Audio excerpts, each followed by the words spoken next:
Hey plantaholics, welcome back to my channel. Hope you all doing well.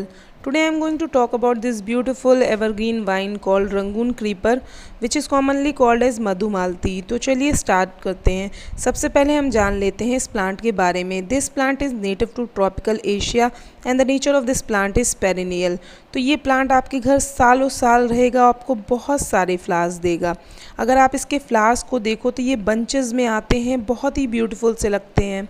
और इनका जो colour combination है ये देखिए, ये डार्क और लाइट कलर का कॉम्बिनेशन ये भी बहुत ही प्रिटी सा लगता है। और इसके जो फ्लावर्स होते हैं वो इनिशियली स्टेज पे तो लाइट कलर के होते हैं, और जैसे ही इनकी थोड़ी सी एज होती है या ये पुराने होते हैं तो ये थोड़ा कलर चेंज करते हैं, ये लाइट से डार्क हो जाते हैं। और आप देख सकते हैं ये मैंने अपना प्लांट बाहर लॉन में ग्राउंड पे लगाया हुआ है। मैंने इस वाइन को इसलिए ऑप्ट किया चूँकि मुझे एक ऐसी वाइन की ज़रूरत थी जो कि बहुत तेज़ी से बढ़े और उसमें बहुत सारे फ्लावर्स आएँ। और ये भी जो वाइन है ये बहुत ही, इसकी जो ग्रोथ होती है वो बहुत ही ज़्यादा होती है, और ये बहुत ही जल्दी आप जहाँ कहीं पे भी इसको लगाओगे ये उस एरिया को बहुत ही जल्दी कवर कर लेता है। और इसमें फ्लावर्स भी बहुत ही अच्छे से आते हैं, आप देख सकते हैं।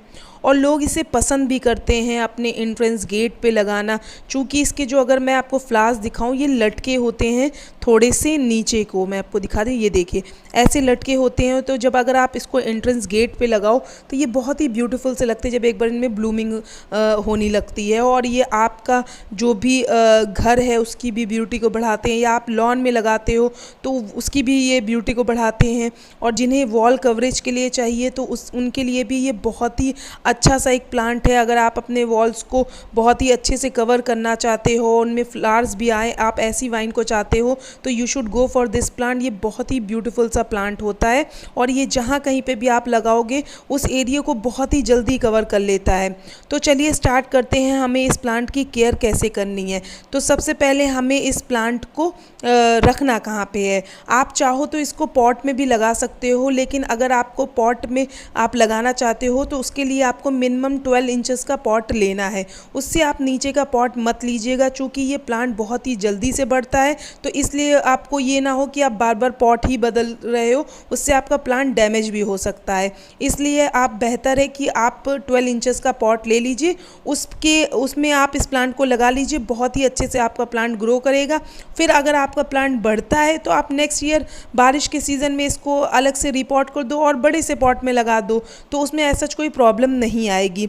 और अब हम बात कर लेते हैं कि हमें इसका जो पॉटिंग मिक्सचर है वो कैसा बनाना है। तो उसके लिए आपको 60% गार्डन सॉइल की ज़रूरत पड़ेगी, 20% आप सैंड इसमें मिला लीजिए, 20% आप गार्डन जो काऊ डंग होगा वो मिला लीजिए, और 10% आप नीम खली मिला लीजिए। ये बहुत ही अच्छा सा इसका पॉटिंग मिक्सचर बन जाएगा। उसमें आप अपने प्लांट को लगा लीजिए, आपका प्लांट बहुत ही अच्छे से लग जाएगा। और अगर आप इसको ग्राउंड पे लगाते हो तो उसमें ऐसा कोई प्रॉब्लम की बात नहीं है, किसी भी गार्डन सॉइल में बहुत ही ईजी लग जाएगा। बस आप उसमें थोड़ा सा गोबर की खाद मिला दीजिए, आपका प्लांट बहुत ही अच्छे से चलेगा। और अब हम बात कर लेते हैं इसके फ्लावरिंग सीज़न की। जैसे कि आप देख सकते हैं इसके फ्लावर्स कितने प्यारे से लगते हैं, और ये पूरा स्प्रिंग और गर्मी आपको बहुत सारे फ्लावर्स देते हैं। चूँकि जब इनका फ्लावरिंग का पीरियड होता है तो उस समय आपको इसमें वाटर जो होगा वो रेगुलरली डालना है। रीज़न ये है कि जब भी कोई प्लांट फ्लावर्स देता है तो उसको एनर्जी की ज़रूरत पड़ती है, उसके लिए इसकी जो वाटर डिमांड हो जाती है प्लांट की वो बढ़ जाती है। तो उसमें आपको अपने प्लांट में रेगुलरली वाटरिंग करनी है। आपको अपने प्लांट को किसी भी तरीके का स्ट्रेस नहीं देना। अगर आपने अपने प्लांट को किसी भी तरीके का वाटर स्ट्रेस दिया, या तो आपने इसमें अंडर वाटरिंग कर दी या ओवर वाटरिंग कर दी, तो जो आपकी ब्लूमिंग होगी वो ये प्लांट कम कर देगा। तो उसके लिए जब भी आपके प्लांट में फ्लावर्स आने शुरू हो जाए, यही प्लांट नहीं किसी भी प्लांट में आपके फ्लावर्स अगर आने शुरू हो जाते तो आप उसमें पानी जो होगा वो आप उसमें रेगुलर बेसिस पे डालिए। उससे आपकी प्लांट की ग्रोथ भी बहुत अच्छे से होगी, और आपके जो प्लांट में फ्लावर्स जो होंगे वो भी बहुत ही अच्छे से और ज़्यादा क्वांटिटी में आपके फ्लावर्स आएंगे। और अब हम बात कर लेते हैं इस प्लांट में हमें फर्टिलाइज़र्स कौन से डालने हैं। तो सबसे पहले मैं आपको एक बात बता दूं, इस प्लांट में आपको नाइट्रोजन रिच फर्टिलाइज़र को अवॉइड करना है, क्योंकि नाइट्रोजन रिच फर्टिलाइज़र्स आपके प्लांट की जो फॉइलेज होती है उसकी ग्रोथ को इनकरेज कर, जो कि इस प्लांट में ऑलरेडी ही बहुत होती है। तो हमें इस प्लांट में इसकी फॉइलेज को नहीं बढ़ाना है, हमें इससे फ्लावर्स ज़्यादा लेना है। इसके लिए हमें फॉस्फोरस रिच जो फर्टिलाइज़र्स होंगे वो हमें इस प्लांट में डालने हैं। तो आप इसमें बनाना पील लिक्विड फर्टिलाइज़र डालिए, वो इसकी ब्लूमिंग के लिए बहुत अच्छा है। साल में आप 2 बार इसमें गोबर की खाद दे लेंगे तो वो इस प्लांट की ग्रोथ और इसकी ब्लूमिंग के लिए बहुत ही अच्छा है। हर 10 से 15 दिन में आप इसमें लिक्विड फर्टिलाइज़र दीजिए, वो बेहतरीन है इस प्लांट की ब्लूमिंग के लिए। और आप इसमें साथ साथ वर्मी कंपोस्ट भी डाल सकते हैं, वो इस प्लांट के लिए बहुत ही अच्छा है। तो आप इस चीज़ का ध्यान में रखिएगा कि आपको इसमें नाइट्रोजन रिच फर्टिलाइज़र नहीं देना है, आप ये बिल्कुल कम सा दीजिए, क्योंकि इसमें ऑलरेडी आप देखिए कितनी सारी इसमें लीव्स आती हैं और वैसे ही इसमें बहुत सारी लीव्स निकलती इसकी जो ब्रांचेस हैं ये देखिए इसमें ग्रोथ बहुत तेज़ी से होती है। तो आपको इसमें फ्लावर्स ज़्यादा से ज़्यादा लेना है, तो इसके लिए आप फॉस्फोरस रिच फर्टिलाइजर्स डालिए। और अब हम बात कर लेते हैं प्रोपोगेशन की। तो ये प्लांट थ्रू कटिंग बहुत ही ईजिली प्रोपोगेट हो जाता है।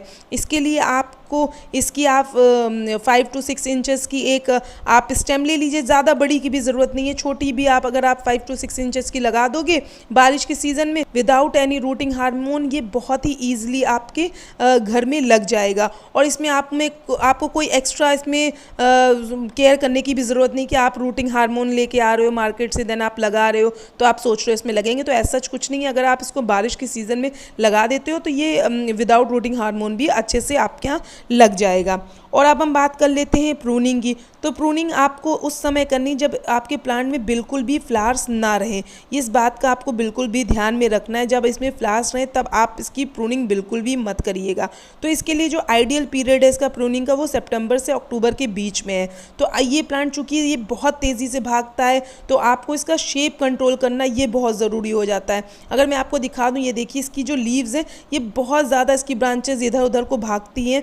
तो अगर आप किसी वॉल पे इसको चढ़ा रहे हो या आप अपने घर की जैसे जो फ्लोर्स होते हैं उन पे चढ़ा रहे हो तो आप चाहते हो कि हम इसका थोड़ा सा जो शेप होता है उसका कंट्रोल करना चाह रहे हो तो आप इसकी हार्ड प्रूनिंग साल में एक बार ज़रूर कर दो। वो इस प्लांट की ग्रोथ के लिए भी बहुत अच्छा है। जब आप इसकी हार्ड प्रूनिंग कर दोगे तो उसमें और न्यू शूट्स आएंगी और ये थोड़ा जो भी आप शेप दोगे उसके अकॉर्डिंग आपका प्लांट चलेगा।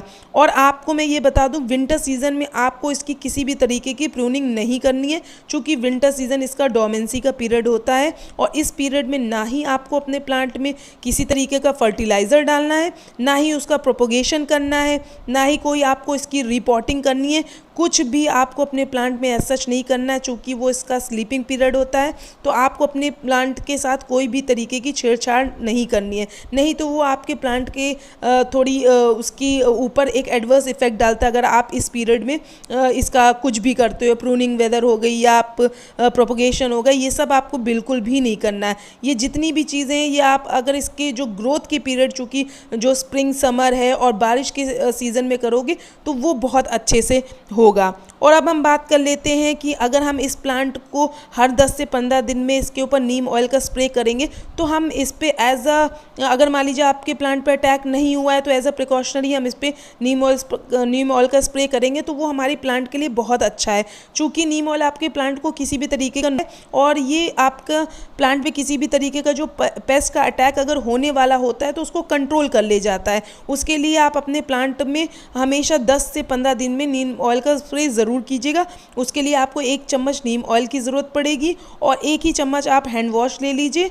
1 लीटर पानी में आप इस लिक्विड को बहुत अच्छे से आप डाइल्यूट कर लीजिए और एक स्प्रे बॉटल में डाल लीजिए और हर 10 से 15 दिन में आप अपने प्लांट पे स्प्रे कर दीजिए।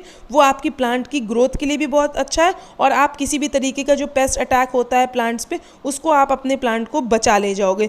और ये जो प्लांट है ये आपका बीज और बर्ड्स को भी अट्रैक्ट करता है अपनी तरफ, तो ये बहुत ही बेहतरीन सा प्लांट है। तो आप इस प्लांट को ज़रूर लेके आइए और लगाइए। गर्मी का ये बहुत ही अच्छा फ्लावरिंग प्लांट है।